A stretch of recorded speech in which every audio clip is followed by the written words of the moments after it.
here, the Frugal Crafter. Today I'm going to show you this really cool thing my husband made for me. I was at the Dollar Tree a couple of weeks ago and I saw these really cool metal angles. And they have metric on one side and they have inches on the other. And I thought, man, there's got to be something really cool that we can use this for in the craft room. And so I bought 3. And my idea was maybe to stack some up and make myself a nice lip that I could use for alignment for different craft projects. And so I asked my husband if he would cut wood to be the same width as these pieces of metal, these metal L's, and then he did that and used carpet tape to adhere them down. So I've got basically this really thick right angle.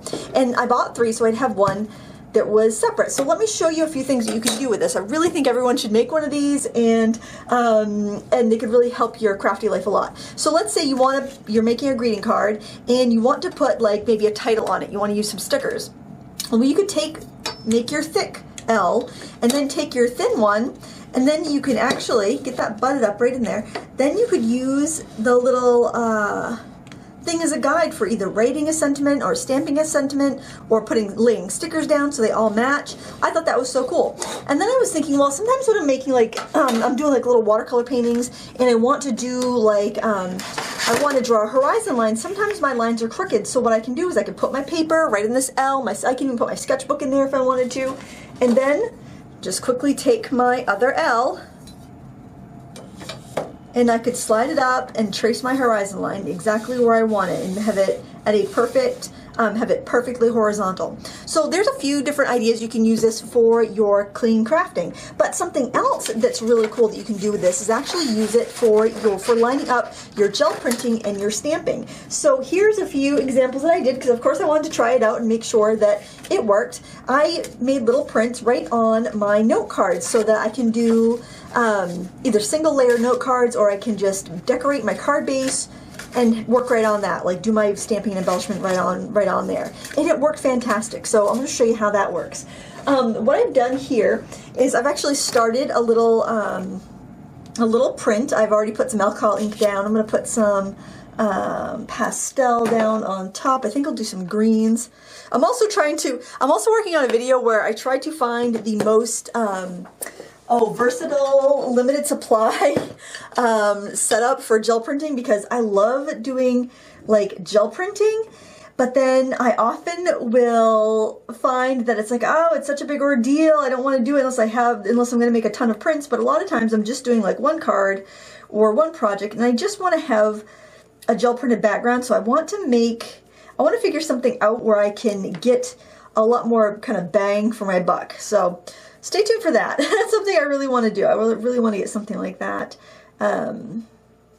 Maybe I'll do a little bit of pink in some of these too. I was using pan pastels, but it takes so much space. And then I'm like, oh, I've got these Jane Davenport ones.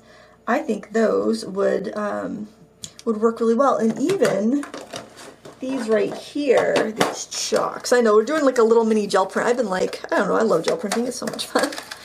Maybe do a little bit of, actually, do a little bit of the sparkly stuff on the outside, maybe.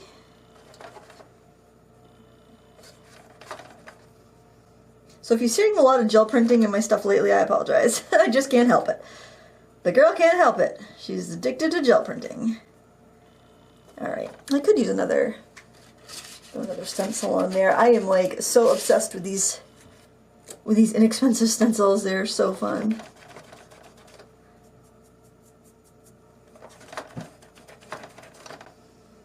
I don't know if those are, they might be bold enough. I'm just wondering if they're going to be as bold. Definitely not as bold as my pen pastels, but they're pretty good.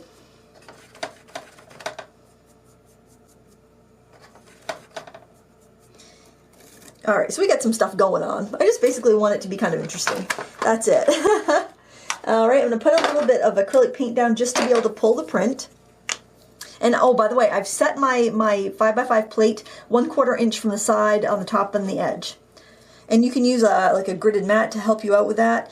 If you have one, it works really well. Or you can just kind of, actually you can just use your ruler and you can look at it, you know, look at how far you want it to be. So you don't even need to have a gridded mat if you don't have one. So let me just give that a little coating so that I can pull a print. I need to clean my brayer. I don't like letting my stuff get messy like this, honestly. Stencils I'm okay with, but not my plates or my brayers. I don't like that. All right, then I'll take a 5x5 note card that I've already cut, and I'm just going to set that right in the corner and drop it down.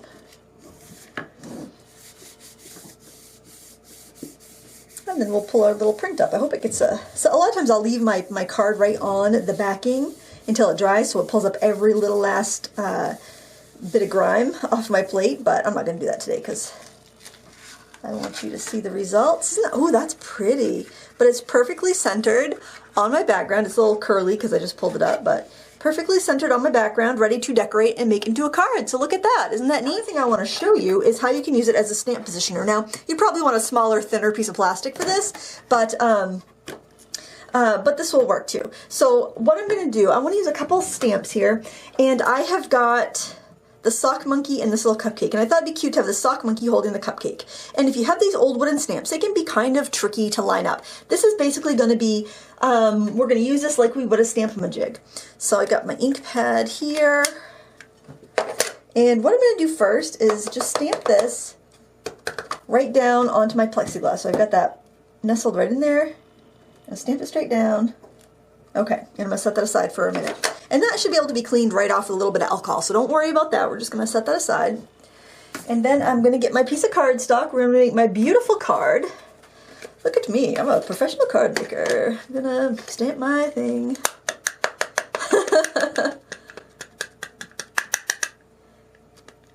Make sure I get it good and well coated. I'm going to stamp our little monkey. I really like this stamp. Of course, I forgot to put my stamping pad underneath, but hopefully this is... Oh, good. I got a pretty good impression. All right, so we gotta let that dry. I'm just gonna blast it with a heat tool just to make sure it is dry because I don't want to smear it, because I might actually want to use this in a card because it's so cute. Not that I have much. I know I love sock monkeys. Actually, I could give a sock monkey card to an adult. I think of it more as a kid thing, but it doesn't have to be. Okay, so instead of just guessing and stamping that down, which I'm sure it'd be cute, I want it to be precise. So what I would do is I would take my little plexiglass thing here. Now I would use a smaller one. I would just get a piece of, I don't know, it was just thin plexiglass, a smaller piece for this, but I had this handy, so I wanted to show you. I'm kind of in the experimenting phase here. And I would see, where do I want that to be? I want that to be right there, right on his hand.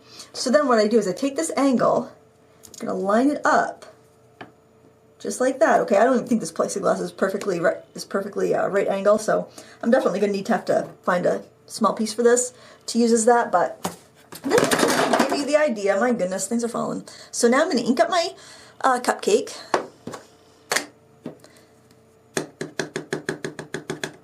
And then theoretically, when I stamp this right in the corner, it should land right on his hand perfectly. Just like that.